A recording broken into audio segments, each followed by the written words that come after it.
Welcome to brain roots IAS. Today we will study India's doping crisis. तो देखिए, अप्रैल 2024 में एक ऐसी खबर आई जिसने इंडियन एथलेटिक्स की दुनिया में एक झटका सा दे दिया। इंडिया की जो एथलेटिक्स फेडरेशन है उसको एक ऐसी नई कैटेगरी में डाल दिया गया जिसका मतलब कोई गुड न्यूज तो बिल्कुल नहीं था। आइए इस पूरे इशू को स्टेप बाय स्टेप बिल्कुल आराम से समझें। अब आप खुद सोचिए, कैटेगरी बी से कैटेगरी ए में जाना सुनने में तो एक अपग्रेड लगता है ना? ऐसा लगता है जैसे कोई प्रमोशन हो गया हो। लेकिन एंटी डोपिंग की दुनिया में इसका मतलब बिल्कुल एकदम उल्टा है। ये एक डिमोशन ऑफ ट्रस्ट है, यानी विश्वास का कम होना। पहले हम कैटेगरी बी में थे जिसका मतलब था हाई डोपिंग रिस्क, पर अब हमें कैटेगरी ए में डाल दिया गया है जिसका मतलब है एक्सट्रीमली हाई डोपिंग रिस्क। तो ये एक बहुत बड़ी डाउनग्रेड है और इंडियन स्पोर्ट्स के लिए एक सीरियस वार्निंग साइन है। तो अगला सवाल ये उठता है कि भाई, ये फैसला आखिर लेता कौन है? ऐसी कौन सी ग्लोबल ऑर्गेनाइजेशंस हैं जो पूरी दुनिया के स्पोर्ट्स पर एक तरह से नजर रखती हैं और इतने बड़े डिसीजंस लेती हैं? चलिए इन ग्लोबल वॉचडॉग्स को थोड़ा करीब से जानते हैं। इसमें सबसे पहला और सबसे इंपॉर्टेंट नाम है एथलेटिक्स इंटेग्रिटी यूनिट, यानी एआईयू। ये मोनाको में बेस्ड एक पूरी तरह से इंडिपेंडेंट बॉडी है। इसका काम क्या है? इसका काम है ग्लोबल एथलेटिक्स के लिए एंटी डोपिंग प्रोग्राम्स को मैनेज करना। और सबसे जरूरी बात यह है कि इस पर किसी भी तरह का पॉलिटिकल इन्फ्लुएंस नहीं होता। इसीलिए इसके जो फैसले होते हैं उन्हें अनबायस्ड और क्रेडिबल माना जाता है। दूसरी संस्था है वाडा, यानी वर्ल्ड एंटी डोपिंग एजेंसी। 1999 में बनी ये इंटरनेशनल ऑर्गेनाइजेशन डोपिंग के खिलाफ ग्लोबल रूल बुक बनाती है।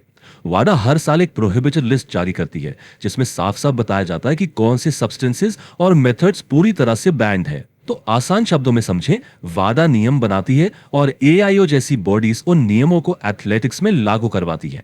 तो अब हम मुद्दे की बात पर आते हैं कि एआईओ ने ये इतना बड़ा कदम आखिर उठाया क्यों? इस डाउनग्रेड के पीछे का डेटा क्या कहता है? लेट मी टेल यू, ये नंबर्स काफी चिंताजनक हैं और इस क्राइसिस की गहराई को साफ दिखाते हैं। जरा इस स्लाइड पर नजर डालिए। ये ग्राफ इंडिया में एंटी डोपिंग रूल वायोलेशंस यानी एडीआरवीज के बढ़ते हुए ट्रेंड को बिल्कुल साफ दिखा रहा है। देखिए, 2022 में 48 वायोलेशंस थे, 2023 में ये नंबर बढ़कर 63 हो गया और 2024 में ये फिगर 71 तक पहुंच गया। ये एक कंसिस्टेंट अपवर्ड ट्रेंड है, मतलब लगातार बढ़ोतरी हो रही है, जो किसी भी देश के स्पोर्ट्स इकोसिस्टम के लिए एक बहुत गंभीर चिंता का विषय है। और अब ये देखिए, इंडिया का डोपिंग पॉजिटिविटी रेशियो 3.6%। शायद ये नंबर सुनने में छोटा लगे, पर इसका मतलब समझिए। इसका मतलब है कि इंडिया में टेस्ट किए गए हर 100 सैंपल में से लगभग 4 पॉजिटिव पाए जा रहे हैं। ये फिगर ग्लोबल एवरेज से कहीं ज्यादा है और दुनिया के सबसे ज्यादा रेशियोज में से एक है। तो साफ है कि प्रॉब्लम तो है और डेटा इसका पुख्ता सबूत दे रहा है। तो द बिग क्वेश्चन इज, आखिर ऐसा हो क्यों रहा है? इस क्राइसिस की जड़ें कहां हैं? देखिए, एआईयू की रिपोर्ट कहती है कि इंडिया में डोपिंग कोई एक दो एथलीट्स की गलती नहीं है, बल्कि ये चीज सिस्टमैटिक है, यानी पूरे सिस्टम में कहीं ना कहीं गड़बड़ है। इसके पीछे कुछ बड़े कारण हैं जिनको समझना बहुत जरूरी है। इसके 3 मेन ड्राइवर्स हैं। पहला, medal at all costs mentality, मतलब मेडल जीतने का प्रेशर इतना ज्यादा है कि गलत रास्ते अपनाने को भी जस्टिफाई किए जाने लगता है। दूसरा है लुक्रेटिव फाइनेंशियल इंसेंटिव्स। सोच के देखिए, एक मेडल आपको सरकारी नौकरी, कैश रिवॉर्ड्स, स्पॉन्सरशिप्स सब दिला सकता है, जो एथलीट्स को गलत रास्ता लेने पर मजबूर कर सकता है। और तीसरा, सबसे अहम, वीक ग्रासरूट्स मॉनिटरिंग। स्टेट और डिस्ट्रिक्ट लेवल पर निगरानी इतनी कमजोर है कि डोपिंग करना आसान हो जाता है। अच्छा, इससे पहले कि हम आगे बढ़ें, 1 मिनट के लिए समझें कि आखिर ये डोपिंग है क्या। बेसिकली ये परफॉर्मेंस को आर्टिफिशियल तरीके से, मतलब धोखे से बढ़ाने के लिए बैंड सब्सटेंसेस का इस्तेमाल करना है। इसमें कॉमनली आते हैं एनाबॉलिक स्टीरॉइड्स जो मसल मास को तेजी से बढ़ाते हैं, फिर हैं ह्यूमन ग्रोथ हार्मोन्स जो इंजरी से रिकवरी फास्ट करते हैं, स्टिमुलेंट्स हैं जो अलर्टनेस और फोकस बढ़ाते हैं, और डायूरेटिक्स जिनका काम है दूसरे ड्रग्स को सिस्टम से जल्दी से निकालना ताकि वो टेस्ट में पकड़े ना जाएं। इसीलिए इन्हें मास्किंग एजेंट्स भी कहते हैं। डोपिंग की कीमत सिर्फ मेडल हारने तक सीमित नहीं होती है, इसके जो परिणाम हैं वो बहुत गंभीर और दूर तक जाने वाले होते हैं। इसका असर एथलीट की हेल्थ पर, खेल की निष्पक्षता यानी फेयर प्ले पर, और देश की इंटरनेशनल रेप्यूटेशन सब पर पड़ता है। सबसे पहले हेल्थ की बात करते हैं। इसका असर काफी डेविस्टेटिंग हो सकता है। फिजिकल इम्पैक्ट्स में लिवर डैमेज, हार्ट प्रॉब्लम्स और इनफर्टिलिटी जैसे सीरियस इश्यूज शामिल हैं। और साइकोलॉजिकल इम्पैक्ट्स भी कम नहीं है। इससे रॉइड रेज यानी एक्सट्रीम गुस्सा, डिप्रेशन और एंजाइटी जैसी प्रॉब्लम्स हो सकती है। बेसिकली शॉर्ट टर्म गेन के लिए लॉन्ग टर्म में बॉडी और माइंड दोनों तबाह हो जाते हैं।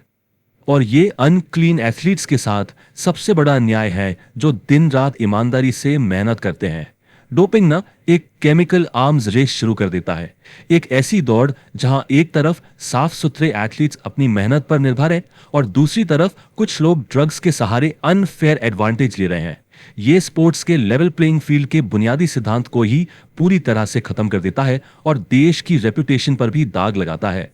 तो इस अंधेरे से निकलने का रास्ता क्या है? ये विश्वास वापस जीतने के लिए क्या किया जा रहा है और आगे क्या करने की जरूरत है? चलिए आगे इस रोड मैप टू रिकवरी को समझते हैं।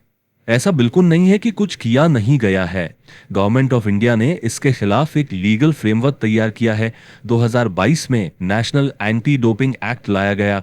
इसमें हाल ही में अमेंडमेंट करके नेशनल एंटी डोपिंग एजेंसी यानी नाडा को और ज्यादा पावर्स दी गई। साथ ही NADMS पोर्टल जैसे डिजिटल सॉल्यूशंस भी लाए गए हैं, जिससे टेस्टिंग प्रोसेस में ट्रांसपेरेंसी आई है। लेकिन सिर्फ कानून बनाना काफी नहीं होता। आगे बढ़ने के लिए कुछ बहुत जरूरी कदम उठाने होंगे। पहला, कल्चर ऑफ साइलेंस को तोड़ना होगा। हमें विसल ब्लोअर्स को एनकरेज करना होगा, यानी ऐसे लोग जो सिस्टम के अंदर से गलत कामों की जानकारी बाहर लाएं, उन्हें प्रोटेक्शन देनी होगी।